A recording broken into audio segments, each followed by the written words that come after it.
نبی کے قول کو ایک امتی کے قول کی وجہ سے قبول اور رد کیا جائے. تیسری بنیادی وجہ اس امت کی ذلت کی طرف گرنے کی. اس امت نے نبیوں والے کام کو چھوڑ دیا، اور وہ کام نیکی کا حکم دینا اور برائی سے روکنا. نیکی کا حکم دینا اور برائی سے روکنا. اس کی جگہ پر نئے نئے جملے آ گئے. اللہ کے نبی صلی اللہ علیہ وسلم نے کیا فرمایا؟ اے لوگوں، تمہاری مثال اس کشتی کے مسافروں کی طرح ہے جو 2 منزلہ کشتی ہو. نیچے والی منزل کو پانی چاہیے، وہ اوپر جاتے ہیں، سمندر میں ڈول نکالتے ہیں اور پانی لے کر آتے ہیں. اوپر والے لوگوں کے ماتھے پر بل پڑنے لگے، ایک ہی صبح شام پانی لینا جاندے نے، بڑا ہی تنگ کیتا ہے. ان میں سے نیچے سے کہتا ہے کہ میرے پاس ایک حل ہے. جی کیا حل ہے؟ کہتا نہ اتلے تنگ ہو نہ اسی تنگ ہوئیے کہ اتھو ہی مورا کر لیں. اس کشتی کو توڑو، یہاں سے سوراخ کرتے ہیں، یہاں سے پانی نکالتے ہیں.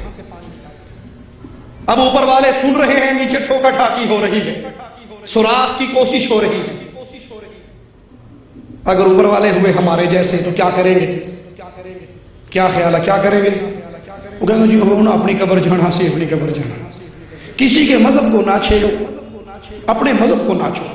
تو ٹھیکہ لے سارے اندر، یہ حرام ہے، حلال ہے، یہ گناہ ہے، شرک ہے، بدعت ہے، یہ کرو یہ نہ کرو، یہ کرو یہ نہ کرو، یہ ایسا نہیں کرنا شریعت میں.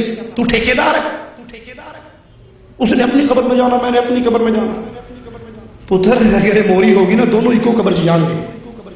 اگر یہ سوراخ میں کامیاب ہو گیا تو یہی قبر بنے گی دونوں کی، کوئی اور نہیں بنے گی. فرمایا اگر اوپر کی منزل والے نیچے آ کر ان کے ہاتھوں کو پکڑ لیں اور ان کو روک لیں، خود بھی بچ جائیں گے اور ان کو بھی بچا لیں گے. اور اگر انہوں نے کہا جی جڑا جتھے لگا ٹھیک لگا، بڑا بہترین جملہ ہے ہمارے پاس، جو جہاں لگا ہے ٹھیک لگا ہے. چوری ہو جائے تو شرطوں میں جا کے رپورٹ کیوں کرواتے ہو میری گاڑی چوری ہوگی؟ جڑا جتھے لگا ہے ٹھیک لگا ہے، وہ چوری کر کے لائے گیا انہیں مبارک ہوگی. جو جہاں لگا ہے ٹھیک لگا ہے. کہنا نہیں جی یہ مطلب نہیں، دین دے وچ جڑا جتھے لگا ہے ٹھیک لگا ہے. میری کوئی اٹھ پٹ کے ویکھے گا میں تون بن جاؤں گا. اس کا مطلب ہے تجھے اپنے گھر کی غیرت ہے، دین محمد کی غیرت نہیں ہے. جو جہاں لگا ہے ٹھیک لگا ہے. یہ امت محمدیہ کا جملہ نہیں، یہ بنی اسرائیل کا جملہ، جنہوں نے یہ عمل کرنا چھوڑ دیا تھا. نیکی کا حکم نہیں دیتے تھے، برائی سے روکتے نہیں تھے.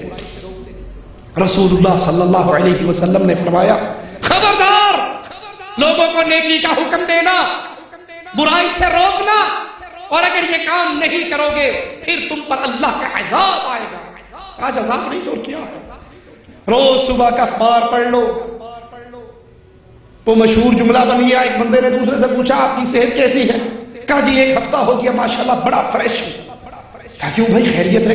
میڈیسن کھا رہے ہو؟ کیا کھا رہے ہو؟ کہا نہیں 1 ہفتے سے اخبار نہیں پڑھا. بالکل ٹھیک، اخبار پڑھتا ہوں اس کے اندر سوائے ٹینشن کی کوئی بات نہیں. اتنے مسلمان ادھر مر گئے، اتنے مسلمان ادھر مر گئے، اتنے مسلمان ادھر مر گئے، سوائے مسلمانوں کے قتل و غارت کے علاوہ کوئی خبر ہی نہیں. فرمایا تم پر اللہ کا عذاب مسلط ہوگا. پھر تم رو رو کے دعائیں کرو گے، رائمنڈ کی 2.5 گھنٹے کی دعاؤں میں بھی جاؤ گے، قبول ایک بھی نہیں ہوگی. کیوں؟ نیکی کا حکم دینا تم نے چھوڑ دیا ہوگا اور برائی سے روکنا چھوڑ دیا.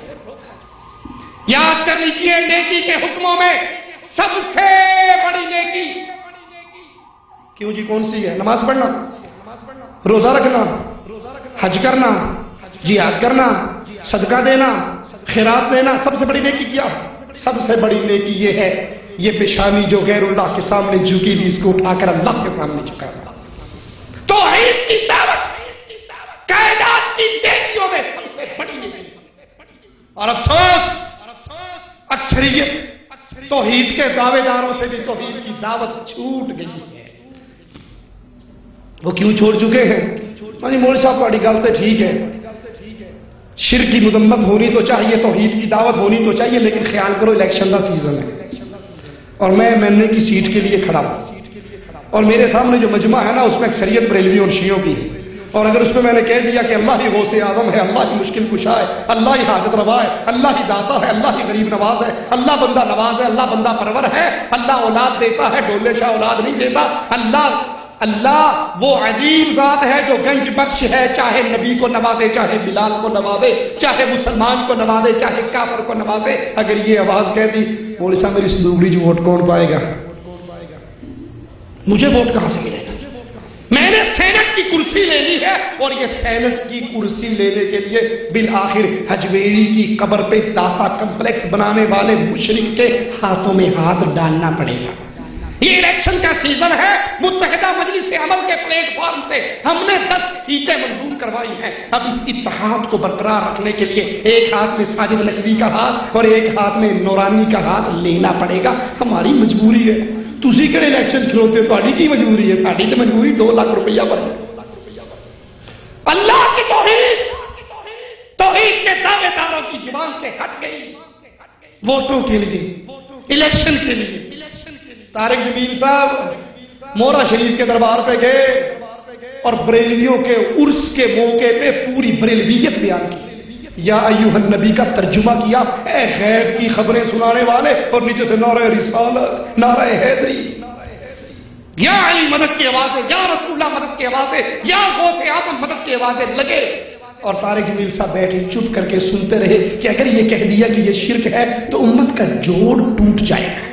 ہمیں جوڑ کی فکر ہے، ہم بھی کہتے ہیں جوڑ کرو، تھوکنا نہ کرو، ایلفی نہ کرو۔ مشرک شرک پہ باقی رہے، رب محمد کی قسم یہ جوڑ نہیں ہو سکتا۔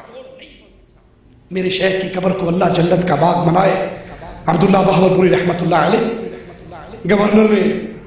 کمشنر نے بہاولپور میں پروگرام کروایا، سارے مولوی اکٹھے کروائے، کالے پیلے ساوے، اتحاد میں تقریریں ہوئی۔ آخری تقریر حافظ صاحب کی تھی، گلے ملوا دیا بریلویوں کو شیعوں سے، شیعوں کو دیوبندیوں سے، دیوبندیوں کے سب صلح کر لو، صفائی کر لو۔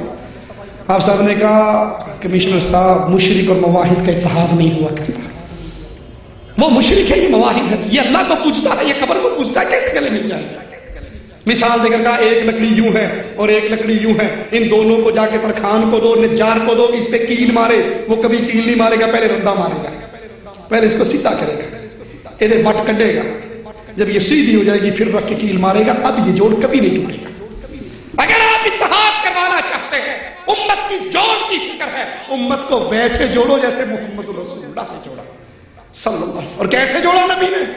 بدر کے میدان کے لیے جا رہے، ایک بڑا لڑاکا کمانڈر آ کر کہتا ہے میں بھی آپ کا ساتھ دینا چاہتا ہوں۔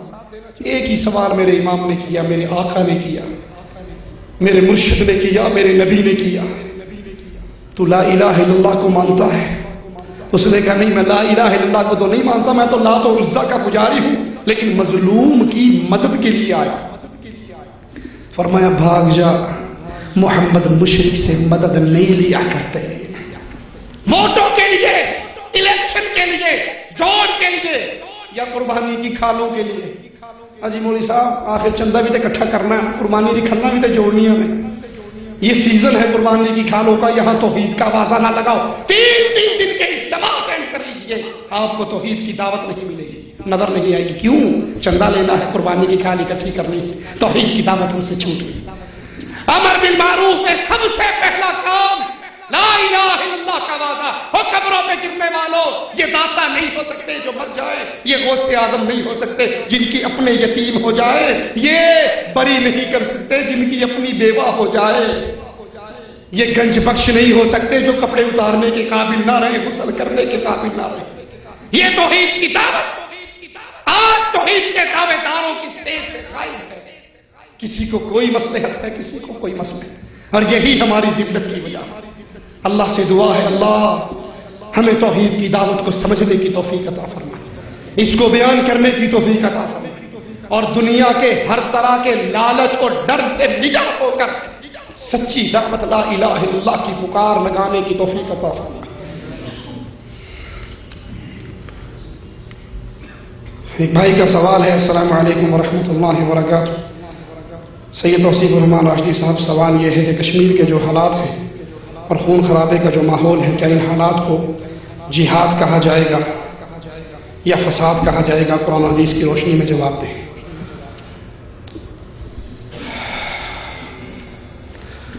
اگر کسی بھائی نے یہ بات سمجھنے کے لیے لکھی ہے تو اللہ ہم سب کو حق کہنے، سننے، سمجھنے اور عمل کرنے کی توفیق عطا فرمائے، اور اگر سمجھنے کے علاوہ کوئی اور اس کے پیچھے اس کا آپشن ہے تو اللہ میں ہر طرح کے فتنوں سے محفوظ رکھے۔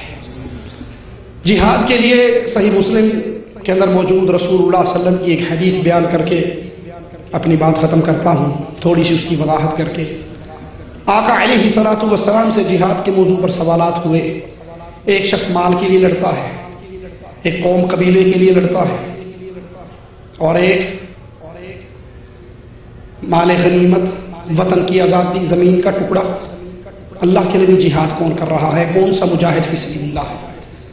تو رسول اللہ صلی اللہ علیہ وسلم نے فرمایا من قاتل لتکون کلمۃ اللہ ہی العلیا فہو فی سبیل اللہ۔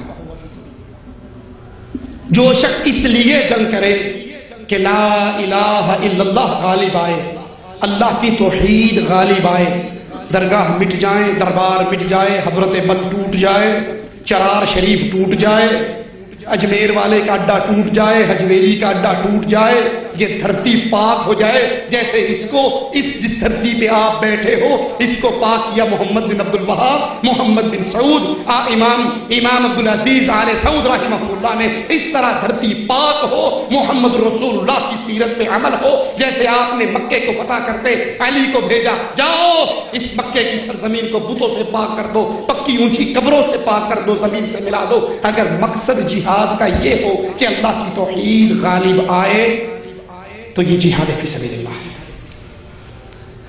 اور اگر یہ مقصد نہیں، اللہ سے ڈر کر کہتا ہوں، اور اگر یہ مقصد نہیں، مقصد ہو کشمیر بنے گا پاکستان یا کشمیر بنے گا خود مختیار، خود مختیاری جان سے پیاری، خود مختیاری یا کفن، خود مختیاری یا موت، تو پھر وطنوں کے لیے لڑی جانے والی جنگ سیاسی جنگیں ہیں، اس کا جہاد سے کوئی تعلق نہیں۔ میں آپ کو مثال سمجھانے کے لیے عرض کرتا ہوں۔ فرض کریں، تسلیم کریں، اللہ ہر جگہ پہ اہل ایمان کی مصیبتوں کو دور کرے۔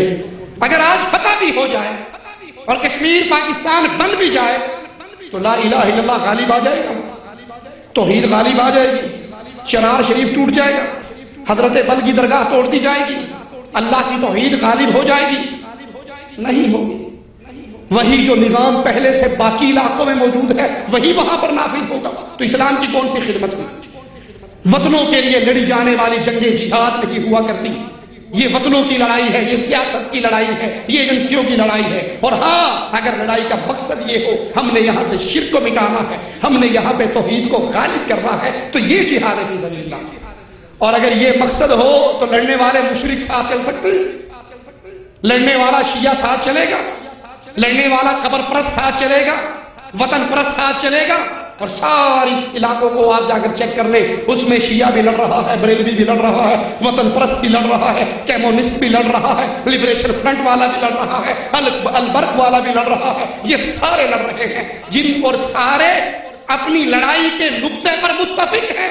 آپ اس میں دونوں کے ہاتھ ملے ہوئے ہیں، تو یہ واضح دلیل ہے کہ ان کا مقصد اللہ کی توحید کو غالب کرنا نہیں ہے۔ اگر اللہ کی توحید کو غالب کرنا ہوتا تو کبھی مشرک کے ہاتھوں میں ہاتھ نہ دیتے۔